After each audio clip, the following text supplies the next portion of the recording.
जय श्री श्याम। राधे राधे दोस्तों। किसी गांव में एक बहुत बड़े राम भक्त हुए। उनका नियम था कि वो किसी अन्य गांव में जाते तो श्री राम मंदिर में ही रहते थे और उस राम मंदिर में रहकर एक बार श्री राम जी को पूरी रामायण जरूर सुनाते थे। एक दिन वो भक्त किसी गांव में आए और श्री राम मंदिर में रुकने का विचार किया। ऐसा सोचकर उस मंदिर के पुजारी से कहने लगे, मेरा तो नियम है, मैं जिस गांव में जाता हूँ उस गांव के मंदिर में श्री राम जी को राम कथा जरूर सुनाता हूँ। तो पुजारी बोला, आपको यहाँ रुकना है तो रुक जाइए, परंतु इस गांव के लोग ऐसे हैं, आप चाहे जितनी राम कथा कहें ये लोग सुनने नहीं आएंगे। तब वो भक्त कहने लगे, मुझे लोगों से मतलब भी नहीं है, मैं भगवान पर आश्रित हूँ, भगवान के आधार पर चलता हूँ और मेरी कथा कोई सुने या ना सुने, मेरे हनुमान जी अवश्य सुनते हैं। अब तो पुजारी जी समझ गए ये भक्त जी बहुत सच्चे हैं। तब पुजारी जी बोले, आप जितने दिन इस मंदिर में रुकना चाहते हैं तो रुक जाइए, मेरा परिवार आपकी सेवा में हमेशा रहेगा और जितने दिन जिस समय भी श्री राम कथा करनी हो कर सकते हैं। तब भक्ति जी बोले, कथा तो 9 दिन की है, 9 दिन के बाद मैं अन्य गांव की ओर चला जाऊंगा। प्रातःकाल हुआ और भक्ति जी ने राम कथा आरंभ की, पर कथा में कोई व्यक्ति नहीं आया और पुजारी भी मंदिर की सफाई करके चले गए। बेचारे भक्ति जी ने अकेले ही श्री राम कथा की। दूसरा दिन हुआ, कोई नहीं आया। तीसरा दिन हुआ, किसी ने भी श्री राम कथा में रुचि नहीं ली। तब चौथा दिन आया तो 4 व्यक्ति कथा में विराजमान हुए। 5वें दिन 5 व्यक्ति आए। इस तरह से 7 दिन व्यतीत हो गए। अब भक्ति जी तो सच्चे मन से कथा कहते थे, श्री राम जी सुनते थे और हनुमान जी सुनते थे। जब 7वें दिन कथा चल रही थी तो उस गांव में एक कंजूस सेठ थे जो मंदिर में माथा टेकने आए। जैसे ही वो श्री राम की मूर्ति के सामने माथा टेकने लगे, तभी उस मूर्ति से आवाज आई, हनुमान, ओ हनुमान। हनुमान जी की मूर्ति कहने लगी, जी प्रभु, क्या आदेश है। जब श्री राम जी की मूर्ति से इस तरह आवाज आई तो सेठ सोचने लगा, ये आवाज कहाँ से आ रही है। जब सेठ ने ध्यान से सुना तो उन्हें आभास हुआ कि ये मूर्तियां आपस में बात कर रही हैं और वो सेठ वहीं चुपचाप खड़े हो गए। तब श्री राम जी की मूर्ति बोली, हनुमान, तुमने देखा है, ये मेरा भक्त 7 दिन से मेरी कथा कह रहा है। भक्त जी इतनी सुंदर कथा कहते हैं, इसके उपरांत गांव का कोई भी व्यक्ति कथा सुनने नहीं आता है और तुम तो कथा रोज सुन रहे हो। क्या तुम्हारे मन में ये विचार नहीं आया कि भक्ति जी को कुछ दक्षिणा दी जाए। तब हनुमान जी बोले, प्रभु, मैंने तो पहले ही ये सोच रखा है कि जब कथा समाप्त होगी तब भक्ति जी को 1000 रुपए दक्षिणा दी जाएगी। यह कहकर हनुमान जी की मूर्ति चुप हो गई। अब सेठ जी कंजूस तो थे ही, वो सोचने लगे इस भक्त को 1000 रुपए दक्षिणा मिलेगी। अब सेठ जी ने सोचा, क्यों ना मैं भक्ति जी से एक सौदा कर लूं।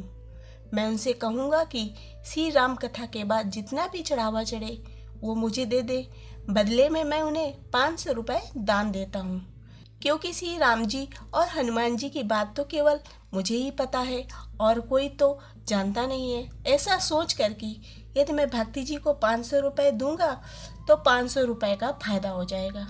जब कथा समाप्त होगी तो भक्ति जी सारा चढ़ावा मुझे दे देंगे, तो मुझे 1000 रुपए मिलेंगे और मैं भक्ति जी को 500 रुपए देकर निपटा दूंगा।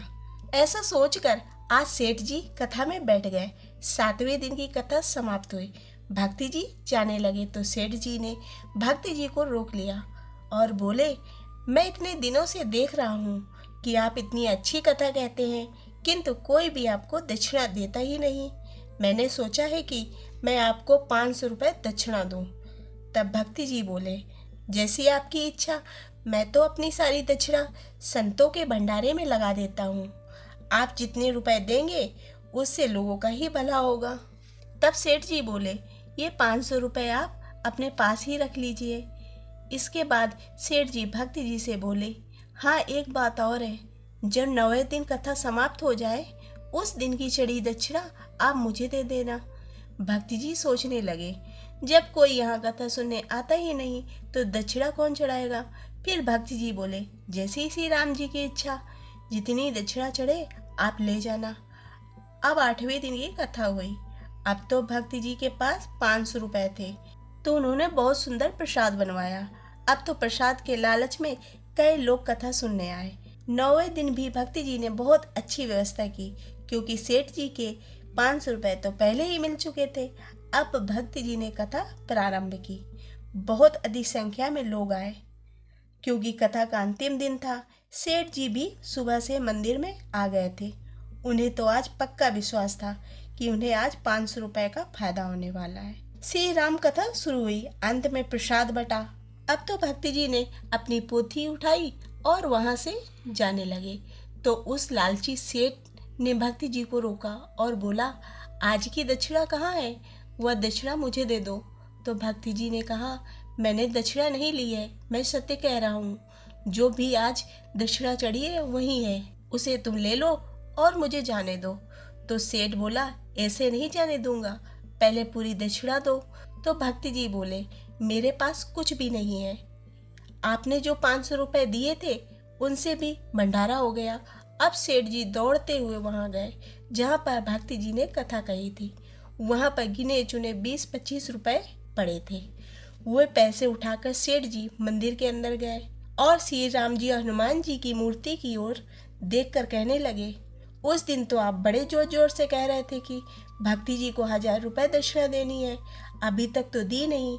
यदि आज दक्षिणा दे देते तो मुझे 500 रुपए का फायदा ना हो जाता। आपने दक्षिणा क्यों नहीं दी?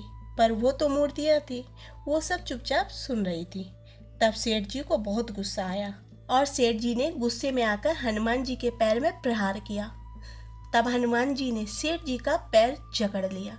सेठ जी ने पूरी ताकत लगा दी, पर सेठ जी अपना पैर नहीं छुड़ा पाए। तभी श्री राम जी की मूर्ति बोल पड़ी। श्री राम जी बोले, हनुमान, मैंने तुमसे कहा था कि भक्ति जी को 1000 रुपए देने हैं, पर तुमने तो अभी तक 500 रुपए ही दिलाए। तब हनुमान जी हंसकर बोले, प्रभु, अभी 500 रुपए सेठ जी और देने वाले हैं, तभी तो मैंने इनका पैर पकड़ा है। सेठ जी बोले, मेरा पैर छोड़ो, मुझे अपने पैसे भक्ति जी से वापस लेने हैं। तभी हनुमान जी की मूर्ति बोली, सेठ जी, तुम्हारा पैर ऐसे नहीं छोड़ूंगा, पहले भक्ति जी को 500 रुपए और दो, तब छोड़ूंगा। अब तो सेठ जी चिल्लाने लगे, कोई मुझे बचाओ।